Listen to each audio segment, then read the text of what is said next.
that's all working.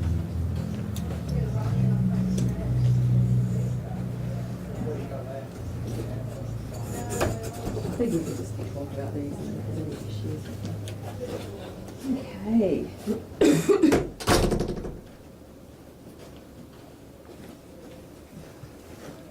Alright, so I'll just refresh you on the first scenario. We can talk about it just because that's what the questions are about.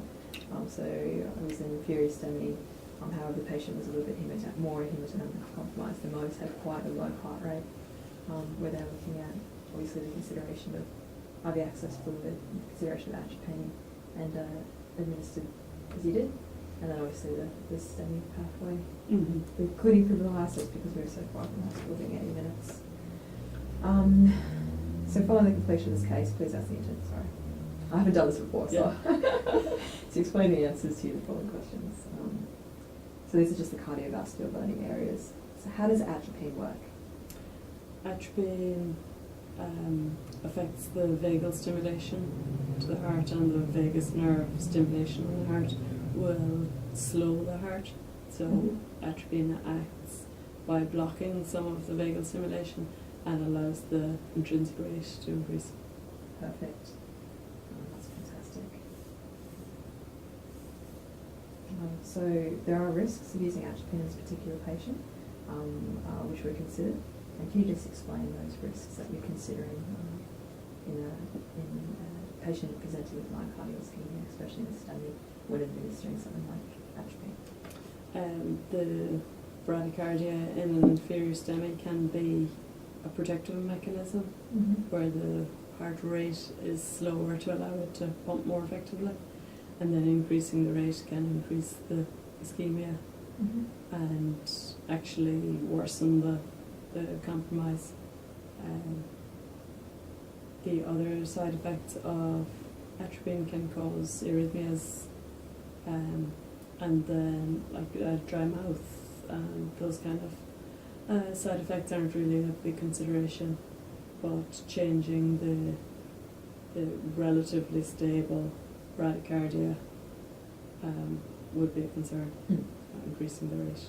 And you pretty much mentioned it before, so increasing that heart rate would increase the workload of the heart, and in a position like a STEMI when we've got the deprivation of oxygen getting into that muscle, what would that do? So increasing the heart rate when the heart muscle is already ischemic could lead to furthering the ischemia, furthering the anaerobic respiration required by the myocardium, and thereby increasing the damage to the myocardium. Perfect. What coronary artery is involved in this case? What causes the ST segment to change in this situation?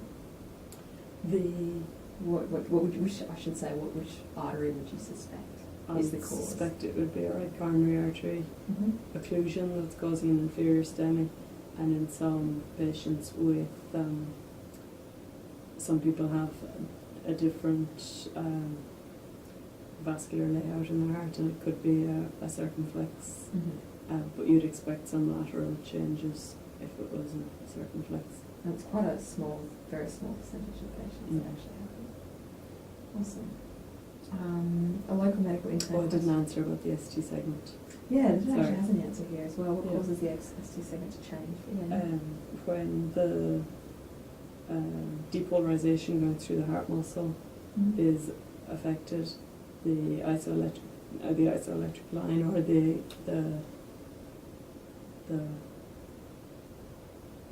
point during the action potential that it goes to its maximum minus, like a minus 90, is raised. So the isoelectric line is raised, and then the ST segment reflects that, where the area of muscle isn't depolarizing correctly as the electricity passes through it. Yeah, it's a dodgy explanation. No, it's good because there's a lack of oxygen supply there. That's pretty good. A local medical intern questions the paramedics professionals' ability to diagnose and provide fibrinolysis, saying that paramedics neither have the training or supervision required to provide this strategy safely. Can you defend your position on the paramedics, especially CCPs, within QAS and the administration of fibrinolysis when it's being challenged?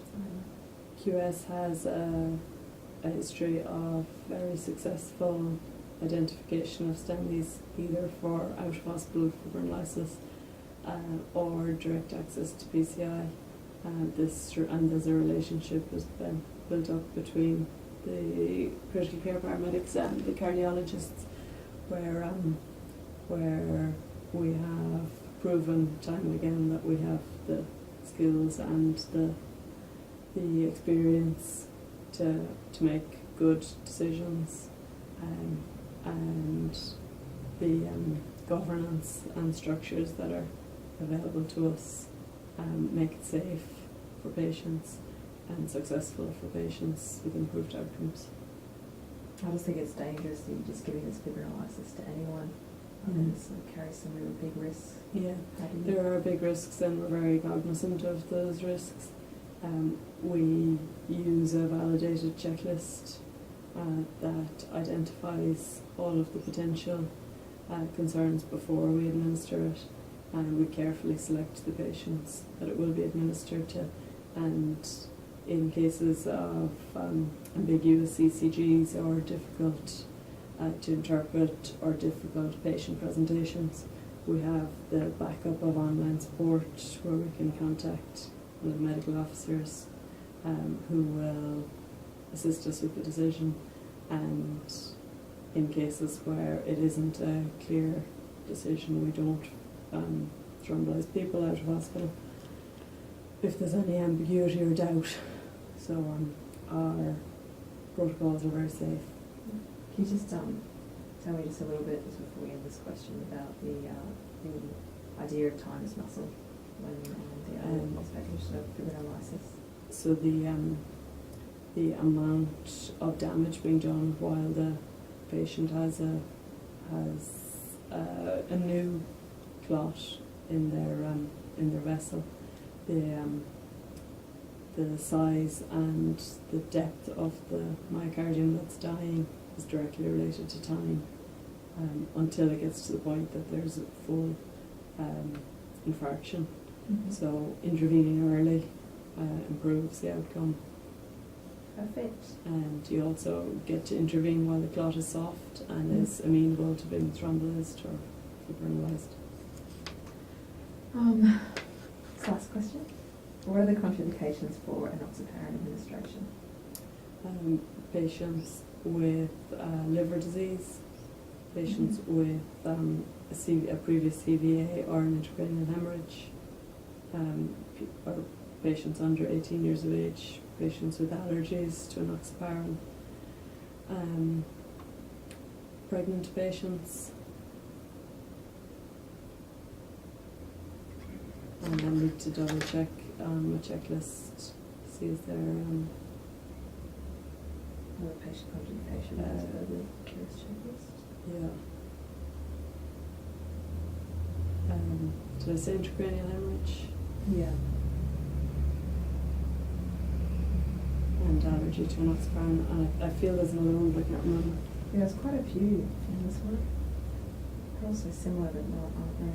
Like a stroke and TIA. Is there anything in terms of body weight of the patient that you'd be able to There's concerns in very small patients, like under 45 kilos. Perfect. And what about in terms of age? Would there be concerns with age administration? It's only administered to patients over 18. Yeah. And what happens with increasing age? And under 75 in our guidelines. Okay. So would there be a precaution in the aging patients? Yes. Awesome. You said hepatic impairment, so liver impairment. What other organ potentially be impaired? Kidney. Thanks. Let's have a break. Just tell the doctor to do the next one.